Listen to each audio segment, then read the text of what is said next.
আসসালামু আলাইকুম। পঞ্চম শ্রেণীর বিজ্ঞান বই নিয়ে ধারাবাহিকভাবে আলোচনা করছিলাম, তার ধারাবাহিকতা এখন তোমাদের সাথে 84 নম্বর পৃষ্ঠার যে অনুশীলন রয়েছে এই লেখাটা এখানে আসার কথা ছিল কিন্তু ভুল এসেছে, এটা 84 নম্বর পৃষ্ঠায় হবে। তো আমরা 84 নম্বর পৃষ্ঠার যে অনুশীলনটি রয়েছে এটি এখন ধারাবাহিকভাবে সমাধান করব। সঠিক উত্তরে টিক চিহ্ন দেই।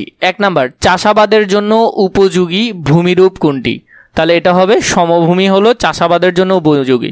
মালভূমি হলো খাড়া ঢাল বিশিষ্ট উঁচু ভূমি, নদীবাহিত পলি দিয়ে গঠিত, উপরিভাগ সমতল, সামান্য ঢেউ খেলানো, তাহলে এটা হবে মালভূমি। গ নম্বর, ভূমিরূপ পরিবর্তনের প্রাকৃতিক কারণ কোনটি? বনাঞ্চল ধ্বংস করা, এটা হলো প্রাকৃতিক কারণ। 3 নম্বর, ভূমিরূপ পরিবর্তনের প্রাকৃতিক কারণ কোনটি? আগ্নেয়গিরির অগ্ন্যুৎপাত, এটা হলো প্রাকৃতিক কারণ। গ নম্বর, অনিয়ন্ত্রিত নদী খননের ফলে কোনটি ঘটে? অনিয়ন্ত্রিত নদী খননের ফলে নদী ভাঙ্গন বৃদ্ধি পেতে পারে, তাহলে উত্তর হবে এটা।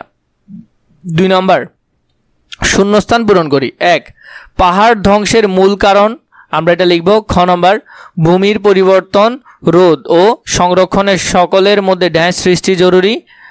কলকারখানার বর্জ্য নদীতে ফেললে ড্যাশ ঘটে, ড্যাশ ভূমিরূপ পরিবর্তনের অন্যতম প্রাকৃতিক কারণ। এই উত্তরগুলো আমরা এখন দেখব। পাহাড় ধ্বংসের মূল কারণ, পাহাড় ধ্বংসের মূল কারণ হলো পাহাড় কাটা। 2 নম্বর, ভূমির পরিবর্তন রোধ ও সংরক্ষণের জন্য সকলের মধ্যে সচেতনতা সৃষ্টি করতে হবে, তাহলে এটা হবে সচেতনতা। 3 নম্বর, কলকারখানার বর্জ্য নদীতে ফেললে ড্যাশ ঘটে, পানি ও মাটি দূষণ ঘটে। ঘটে ড্যাশ ভূমিরূপ পরিবর্তনের অন্যতম প্রাকৃতিক কারণ। এখানে অনেকগুলো হবে, তোমার যেটা ইচ্ছা দিতে পারো। ভূমিকম্প দিতে পারো, অগ্নিগিরি অগ্ন্যুৎপাত দিতে পারো, সমুদ্র স্রোত দিতে পারো, হিমবাহ দিতে পারো, বায়ুপ্রবাহ, বন্যা, ভূমিধস, যে কোনো একটা দিতে পারো। ভূমিকম্প দিলেও হবে, তাহলে যে কোনো একটা এখানে উত্তর লিখতে পারবে।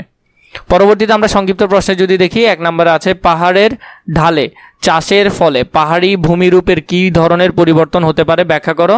2 নম্বর, ভূমিরূপ পরিবর্তনে মানবসৃষ্ট দুটো কারণ লেখো। এখানে আমরা মানবসৃষ্ট দুটো কারণ লিখবো, এটা আমরা এখন পূরণ করব। তাহলে ক নম্বরের মধ্যে দেখলাম পাহাড়ের ঢালে চাষের ফলে পাহাড়ি ভূমিরূপের কী ধরনের পরিবর্তন হতে পারে। এটা হলো সিলেট, চট্টগ্রাম, পার্বত্য চট্টগ্রাম জুম চাষ হচ্ছে, ফলে ভূমিরূপ নষ্ট হচ্ছে। সামান্য বৃষ্টিপাতে ভূমিধস হয়। পাহাড়ি ঢালে ক্ষয়ক্ষতির কারণও পাহাড় ধ্বংস। তাহলে এগুলা মোট কথা হলো যে এখানে ভূমির ক্ষতির কারণ। 2 নম্বর, ভূমির পরিবর্তনে মানবসৃষ্ট দুটো কারণ লেখো।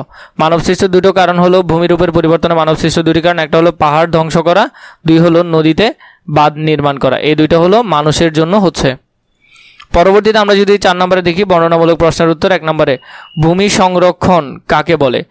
ভূমি ও পরিবেশ সংরক্ষণ গুরুত্বপূর্ণ কেন, ব্যাখ্যা করো। 2 নম্বর, মনে করো একটি স্থানে নদী ভরাট করে পাকা রাস্তা নির্মাণ করা হলো, এমন কার্যক্রমে ওই স্থানের ভূমিরূপ ও পরিবেশে কী ধরনের প্রভাব পড়তে পারে, ব্যাখ্যা করো।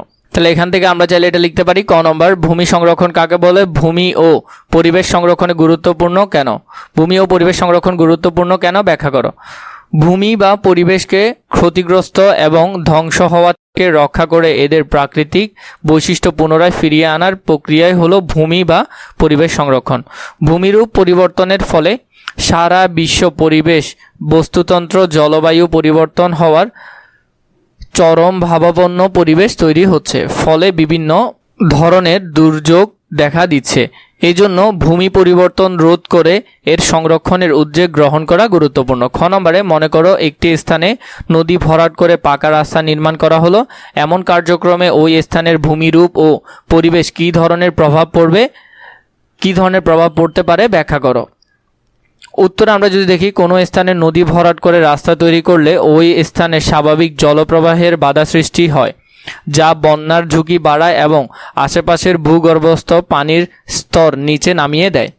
এই কাজের ফলে নদীর বস্তুতন্ত্র ও জীববৈচিত্র্য ধ্বংস হয়, কারণ জলজ প্রাণী তাদের প্রাকৃতিক বাসস্থান হারায়। এছাড়াও নদী ভরাটের ফলে ভূমি ধ্বংস হওয়ার আশঙ্কা তৈরি করে। সর্বোপরি এটি কেবল পরিবেশগত বিপর্যয় ঘটায় না, বরং স্থানীয় জলবায়ু ও জীবিকার উপর মারাত্মক নেতিবাচক প্রভাব ফেলে। এভাবে করে তোমরা এই প্রশ্নগুলো খুবই সুন্দর করে লিখে ফেলতে পারবে। পরবর্তী অধ্যায় প্রয়োজন হলে নিশ্চয়ই কমেন্ট করে জানাবে।